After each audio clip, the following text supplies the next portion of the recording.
Sa isang live broadcast ni People's Television anchor na si Mike Abe, ibinunyag ng veteranong aktor ang umano'y korupsyon sa loob ng PCO. Alam ba niyo dito sa PCO, Presidential Communication Office, may problema rin. Hindi ko nilalahat. Dito lang sa Channel 4 may problema rito. Walang development dito kasi para dito nagpapalit ng damit kasi ang mga manager dito eh.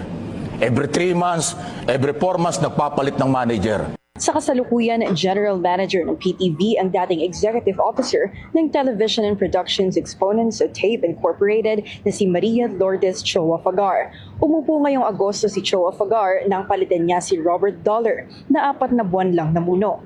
Kaya good morning, Secretary Dave Gomez. Sir, gumalaw-galaw ka naman. Puntahan mo ang mga opisinang nasa ilalim ng PCO. Meron din korupsyon yan. Ang magagalit, guilty. At magalit kayo, mag-guilty kayo, wala akong pakialam sa inyo. Sobra na eh.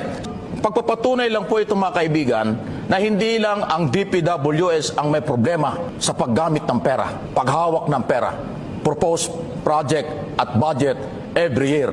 Maraming ahensya ng gobyerno ang may ganyang problema.